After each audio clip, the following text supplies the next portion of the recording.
രാജേന്ദ്രൻ പന്തളം, ഇതാണ് അതിൻ്റെ വസ്തു. അദ്ദേഹം അത് കൃത്യമായി പറഞ്ഞു.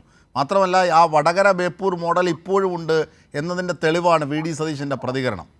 ഏറ്റുമുട്ടാൻ പോകുന്ന രാഷ്ട്രീയ പാർട്ടിയുടെ നേതാവിനെതിരെ ഇത്ര ഗൗരവമായൊരു ആരോപണം വന്നിട്ട് അദ്ദേഹത്തിന് ഈ മൃദുഭാവം വി.ഡി. സതീശന്. ശ്രീ രാജേന്ദ്രൻ പന്തളം. അജിംഷാദെ, ഈ ഓഡിയോയുടെ ലെവൽ വളരെ ലോ ആയിട്ടാണ് വരുന്നത്. എങ്കിലും ഞാൻ കുറച്ച് ഊഹിച്ചിട്ട് താങ്കളുടെ ചോദ്യം കേൾക്കാം. വി.ഡി. സതീശൻ മൗനം ആരംഭിച്ചത് എന്താണ്? അപ്പൊ വി.ഡി. സതീശന് ഈ കർണാടകയിലെ കോൺഗ്രസുമായിട്ടും ഒക്കെ തീർച്ചയായിട്ടും ബന്ധം കാണുമല്ലോ. കേരളത്തിലെ പ്രതിപക്ഷ നേതാവല്ലേ. അപ്പൊ അദ്ദേഹം അന്വേഷിച്ച് നോക്കിയപ്പോ ഇത് വലിയ സബ്സ്റ്റൻസ് ഉള്ള കാര്യമൊന്നുമല്ല.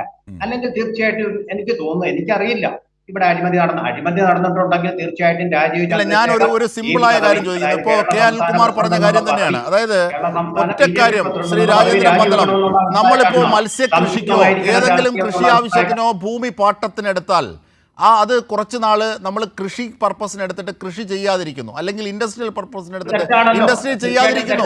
എന്നിട്ട് അതിനെങ്ങനെയാണ് സെയിൽ ഡീഡ് കിട്ടുന്നത്? അതിനെങ്ങനെയാണ് വിൽപ്പനയ്ക്കുള്ള അവകാശം കിട്ടുന്നത്? അതെങ്ങനെയാണ് വിൽപ്പന നടത്തുന്നത്? അപ്പൊ അഴിമതിയല്ലേ അത്? പ്രഥമ ദൃഷ്ടിയ അഴിമതിയാണത്.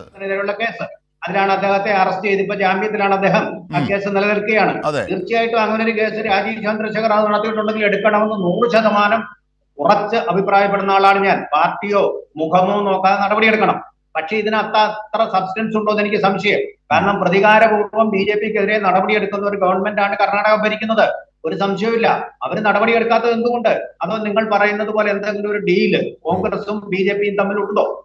അത് തെളിവുകൾ നമുക്കില്ലാത്ത ഒരു കാര്യവും കൂടിയാണ്. അപ്പൊ എനിക്ക് തോന്നുന്നത്, ഞാൻ ഊഹിക്കുന്നതും സത്യമാണോ എന്നറിയില്ല, ഇതിനകത്ത് വലിയ സബ്സ്റ്റൻസ് ഒരു അന്വേഷണം നടക്കട്ടെ എന്ന് പോലും പറയാനാകുന്നില്ലല്ലോ BJP നേതാവിന്, സംസ്ഥാന അധ്യക്ഷന്.